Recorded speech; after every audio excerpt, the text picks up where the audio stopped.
কুরবানির একমাত্র মাস হচ্ছে জিলহজ মাস। 10 তারিখ থেকে নিয়ে 13 তারিখ পর্যন্ত মোট 4 দিন কুরবানির দিন। এর আগে যদি কেউ করে কুরবানি তাহলেও হবে না, আর এর পরেও যদি কেউ কুরবানি করে তাহলেও হবে না। এ সম্পর্কে আল্লাহ রসুল সাল্লাল্লাহু আলাইহি ওয়াসাল্লামের হাদিস রয়েছে, যে হাদিসটি সহিহ বুখারীতে উল্লেখ রয়েছে, মুত্তাফাকুন আলাইহি হাদিস। আল্লাহ রসুল সাল্লাল্লাহু আলাইহি ওয়াসাল্লাম তিনি বলেন, মান যাবাহা কাবলা সালাত, যেই ব্যক্তি ঈদের নামাজের পূর্বে জবেহ করে দিল, ফালিয়াযবাহ মাকানাহা উখরা, সে যেন অন্য আরেকটি পশু জবেহ করে। বোঝা গেল যে কেউ যদি ঈদের সালাতের পূর্বে, আমরা যেরকম ফজরের পরে নামাজ পড়তে যাই, তো আমাদের দেশে তো 8টা-9টার সময় হয়, তাই না? কিন্তু সুন্নাত হচ্ছে তাড়াতাড়ি নামাজ পড়া, তাই না? সুন্নাত হচ্ছে তাড়াতাড়ি নামাজ পড়া।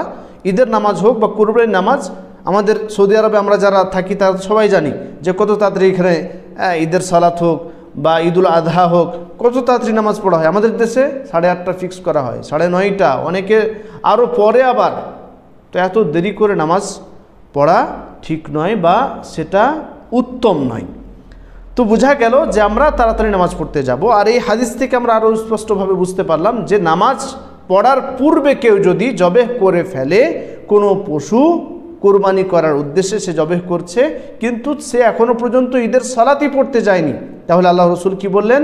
ফালিয়াযবাহ মাকানাহা উখরা, সেই যেন কি করে? আরেকটি পশু জবেহ করে, তার সেটা কুরবানি হয়নি।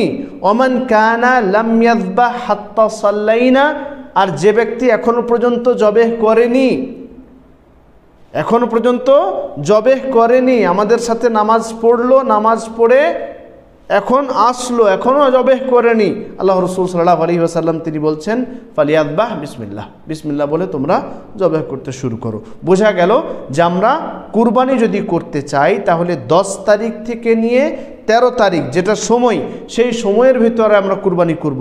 কেউ যদি সালাতের পূর্বে, ঈদের সালাতের পূর্বে কুরবানি করে ফেলে, তাহলে তার কুরবানি আল্লাহ তাআলার কাছে গ্রহণযোগ্য নয়।